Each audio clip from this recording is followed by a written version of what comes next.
Justice C N Ramendran Nair മാധ്യമങ്ങളെ കാണുന്നു തത്സമയ സംപ്രേഷണത്തിൽ. അതിനെ ആശ്രയിച്ചായിരിക്കും റിപ്പോർട്ട് കൊടുക്കണേ. അങ്ങനെയുള്ള ശുപാർശകൾ കൊടുക്കും.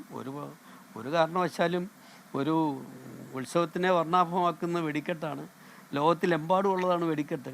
ഇപ്പോൾ ചൈനീസ് പടക്കങ്ങളൊക്കെ പുതിയ ഇതിനകത്തൊന്നും ഇത്ര വലിയ ഒരു ലൈറ്റിനാണ് കൂടുതൽ ഷോ. അല്ലാണ്ട് വെടിമരുന്നിൻ്റെ കൂട്ടി ശബ്ദത്തിൻ്റെ ആഘാതം കൂട്ടുകയല്ല ചെയ്യുന്നത്. അപ്പോൾ അപകടത്തിൻ്റെ വ്യാപ്തി കൂടാൻ കാരണം വെടിമരുന്നിൻ്റെ ഉപയോഗം കൂടുതലാണ്. ഒരുപക്ഷെ വെടിക്കെട്ടിൻ്റെ പാറ്റേൺ തന്നെ മാറ്റാൻ സാധിക്കുമായിരിക്കും. അതിനെക്കുറിച്ചെല്ലാം ചിന്തിച്ച് ശുപാർശ ചെയ്യും. വെടിക്കെട്ട് നിരോധിക്കാൻ പറയാൻ ഈ കമ്മീഷൻ ശരിയാവും തോന്നുന്നില്ല. കരുതിയാൽ അത് ജനങ്ങളുടെ ഇടയിൽ വലിയൊരു പ്രതികരണം ഉണ്ടാക്കും. ജനങ്ങൾക്ക് ഇപ്പം തൃശ്ശൂർ പൂരത്തിന് തന്നെ കൂടുതൽ ആളുകൾ വെടിക്കെട്ട് കാണാൻ രാവിലെ വെളുപ്പിന് 4 മണിക്കും 3 മണിക്കും ഒക്കെ അവിടെ ഇരിക്കുന്നത് ഞാൻ കണ്ടിട്ടുണ്ട്. ഞാൻ വെടിക്കെട്ട് കാണാൻ എറണാകുളത്ത് പോയിട്ടുണ്ട്. അതുകൊണ്ട് വെടിക്കെട്ട് വലിയൊരു ഉത്സവത്തിൻ്റെ വലിയൊരു വർണ്ണാഭമായ ഭാഗമാണ്. അത് വളരെ ജനങ്ങളെ ആകർഷിക്കുന്നതാണ്. അപ്പോൾ അതുകൊണ്ട് അത് തടയുക എന്നുള്ളത്, അത് നിർത്തുക എന്നുള്ളത് ശരിയായ ഒരു നടപടിയായിരിക്കില്ല. അതുകൊണ്ടായിരിക്കില്ല ഗവൺമെൻറ് അപകടങ്ങൾ ഉണ്ടാകാതെ എങ്ങനെ വെടിക്കെട്ട് നടത്താൻ അനുവദിക്കാം എന്നുള്ളതായിരിക്കും ഗവൺമെൻറ് ചിന്ത. അപ്പോൾ ഇതിനെക്കുറിച്ച് ടേംസ് ഓഫ് റെഫറൻസ് നോക്കി ഡീറ്റെയിൽഡായിട്ട് പഠിച്ച് റിപ്പോർട്ട് കൊടുക്കും. അല്ല, അത് ടേംസ് എനിക്ക് ഗവൺമെൻറ്റിൻ്റെ അടുത്ത് നിന്ന് ഓർഡർ വരും. ഇനി അപ്പോയിൻമെൻറ്റായിട്ട് കമ്മീഷൻ അപ്പോയിൻ്റ് ഉള്ള ഓർഡർ അത് ഫോളോഡ് ബൈ വൈകിക്കില്ല. ടേംസ് ഓഫ് റെഫറൻസ് അയച്ചു തരും. അത് കഴിഞ്ഞ് ബന്ധപ്പെട്ടവരെ എല്ലാം കോൺടാക്ട് ചെയ്ത് തൃശ്ശൂർ പോകും. ഈ അപകടം നടന്ന സ്ഥലം കാണും. ഇതിൻ്റെ നടത്തിപ്പുകാരുമായിട്ട് സംസാരിക്കും. പ്രധാനമായിട്ടും ഇനി വേറെയുള്ള പൂരങ്ങളിൽ വലിയ വെടിക്കെട്ട് നടക്കുന്ന സ്ഥലങ്ങളിൽ അവരെങ്ങനെ വിളിച്ച് ചോദിക്കാൻ കയറിച്ചാൽ ഇത് ഇപ്പോൾ തൃശ്ശൂരുണ്ടാകരുതെന്ന് മാത്രമല്ല കേരളത്തിലെങ്ങും ഉണ്ടാകരുത്. അതുകൊണ്ട് ഇതിനെക്കുറിച്ച് സമഗ്രമായിട്ട് എൻക്വയറി നടത്തണം എന്നാണ് ആഗ്രഹിക്കുന്നത്.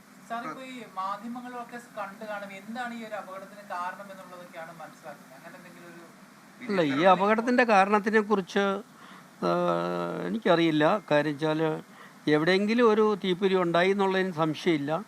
അതിപ്പം ഞാൻ പറഞ്ഞില്ലേ, ഇപ്പം സമ്മറിൻ്റെ പീക്കാണ്.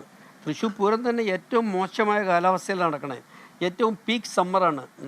മെയ് മാസം 1-ാം തീയതി അടുപ്പിച്ചാണ് പൂരം നടക്കുന്നത്. അപ്പം ഏറ്റവും വലിയ ചൂട് സമയത്താണ്. നിങ്ങൾക്കറിയാമല്ലോ, വെടിമരുന്നിന് ചൂട് കൂടിയാൽ തന്നെ തീ പിടിക്കാം. അപ്പോൾ അതുകൊണ്ട് ഏത് രീതിയിൽ ഇഗ്നിഷൻ ഉണ്ടായി എന്നുള്ളത് അറിയില്ല. അവിടെ കറണ്ടൊന്നും ഉണ്ടായിരുന്നതായിട്ട് ലക്ഷണമില്ല. സ്പാർക്കോ ഇലക്ട്രിക് സ്പാർക്കോ ഒന്നും ഉണ്ടായ ലക്ഷണമില്ല. പിന്നെ മെറ്റൽ കൂട്ടി പറഞ്ഞപ്പോൾ ഒരു സ്പാർക്ക് ഉണ്ടായാൽ മതി ഇതുപോലെ അപകടം ഉണ്ടായും. പക്ഷേ ഈ ഷെഡുകളൊക്കെ അടുപ്പിച്ചല്ലായിരുന്നെങ്കിൽ ഒരു പക്ഷേ ഒരു ഷെഡിനോ മറ്റേ തീ പിടിച്ച് തീരുമായിരുന്നു. അപ്പോൾ എത്രയാണെങ്കിലും ഒരു ആക്സിഡൻറ്റിൻ്റെ സോഴ്സ്, ഒരു ഫയറിൻ്റെ സോഴ്സ് ഒരു സ്ഥലത്തേ ഉണ്ടാവുള്ളൂ. അപ്പോൾ ഈ കോൺസെൻട്രേഷൻ കുറച്ചാൽ തന്നെ അതിൻ്റെ വ്യാപ്തി കുറയ്ക്കാൻ സാധിക്കും.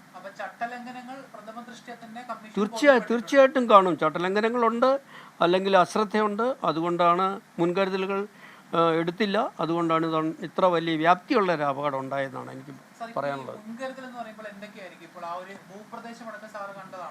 അത് ഭൂപ്രദേശം തന്നെ ഇപ്പോൾ അവിടെ വണ്ടികൾ എത്തിയാലാത്ത സ്ഥലത്ത് തന്നെ അത് തന്നെ എൻ്റെ അഭിപ്രായത്തിന് അത് ശരിയായില്ല. കാര്യം വെച്ചാൽ അവിടെ എല്ലാ ഒരു അപകടം ഉണ്ടായാൽ അല്ല എന്തെങ്കിലും ചെറിയ രീതിയിലൊരു പ്രശ്നം ഉണ്ടായാൽ പോലും അവിടെ സഹായം എത്തിക്കാനുള്ള എല്ലാ രീതിയിലുള്ള സൗകര്യമുള്ള സ്ഥലത്ത് വേണം ചെയ്യാൻ. ഇതൊരു പാടത്ത് ചെയ്തുകൊണ്ട് ഒരുപക്ഷെ ബാക്കി ജനങ്ങളെ ബാധിച്ചില്ല. ഒരു താമസ സ്ഥലത്തോ ഒന്നും അല്ലാത്തതുകൊണ്ട് ഒത്തിരി ഗുണമുണ്ടായി. പക്ഷേ എങ്കിലും അടുത്തടുത്ത് ഷെഡുകളും ഒക്കെ ഉണ്ടാക്കിയതുകൊണ്ടാണ് ഇതെല്ലാം കൂടെ ഒന്നിച്ച് തീപിടിക്കാൻ കാര്യമായത്. ഒരിക്കലും ഒരു ശരിയായ രീതിയിലല്ല ഇത് തയ്യാറെടുപ്പുകൾ എടുത്തു. അതുകൊണ്ടായിരിക്കും എന്ന് എനിക്ക് തോന്നുന്നത്. അല്ലെങ്കിൽ ഇത്ര വലിയ വ്യാപ്തിയുള്ളൊരു അപകടം ഉണ്ടാകില്ല. അതുപോലെ ഇതിൻ്റെ കോൺസെൻട്രേഷൻ, എംപ്ലോയീസ് കോൺസെൻട്രേഷൻ, ഇതിന് ഒരു ഷെഡിനകത്ത് ഇതിന് മാത്രം ആൾക്കാരെ പെർമിറ്റ് ചെയ്യരുത്. ഇതുപോലത്തെ സ്റ്റോറേജ് പെർമിറ്റ് ചെയ്യരുത്. അപ്പോൾ ഒരു കാരണവശാലും അത് ശരിയായ നടപടിയാണെന്ന് എനിക്ക് തോന്നുന്നില്ല.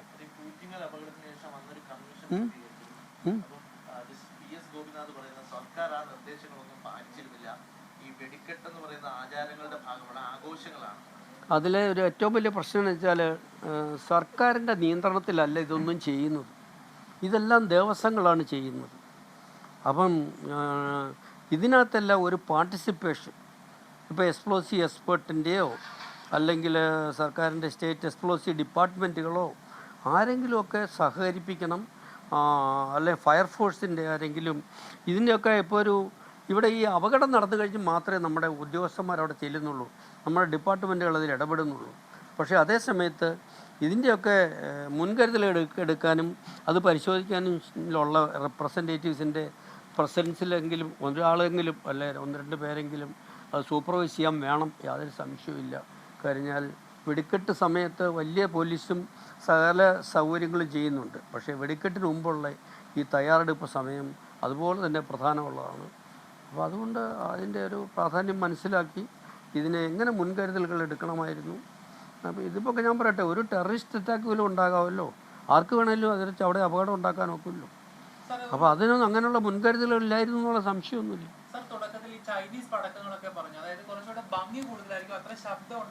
അതാണ് ഞാൻ എൻ്റെ ഒരു കാഴ്ചപ്പാട് ഞാൻ പറഞ്ഞതാണ്. ചൈനീസ് പടക്കങ്ങൾ വളരെ അട്രാക്റ്റീവാണ്. അത് ലൈറ്റാണ്, വെളിച്ചമാണ്, അവരുടെ ലൈറ്റിൻ്റെ ഷോ ആണ്, അല്ലാണ്ട് വലിയൊരു എക്സ്പ്ലോഷൻ്റെ സൗണ്ടിൻ്റെ ഇതല്ല അത്. പക്ഷേ പ്രേക്ഷകർക്ക് ഇഷ്ടപ്പെടുന്ന പോലെയാണല്ലോ ഒരു പൂരത്തിന് വെടിക്കെട്ട്. അപ്പോൾ അതിൽ വലിയൊരു ശബ്ദം ഉണ്ടാക്കണം, അത് എത്ര ദൂരം കേൾക്കണം എന്നൊക്കെ ഉള്ളത്.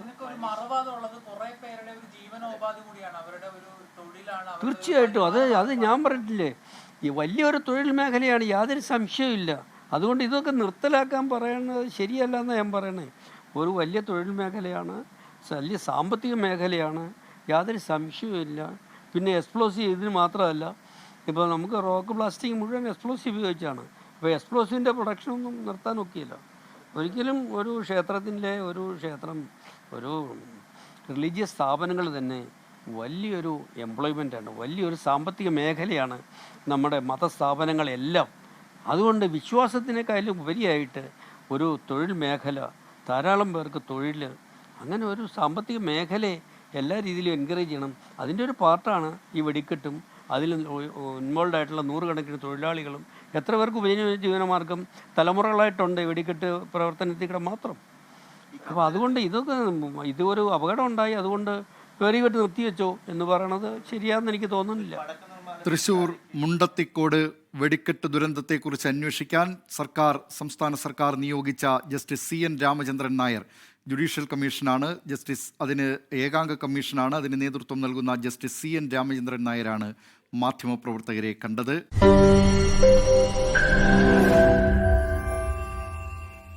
ലോകത്തെവിടെയായാലും ഏത് സമയത്തും 24 വാർത്തകളും ഓഗ്മെന്റഡ് റിയാലിറ്റി പാക്കേജുകളും എക്സ്പ്ലെയിനറുകളും വിശദമായി കാണാൻ ഞങ്ങളുടെ YouTube ചാനൽ നിങ്ങൾക്ക് സബ്സ്ക്രൈബ് ചെയ്യാം.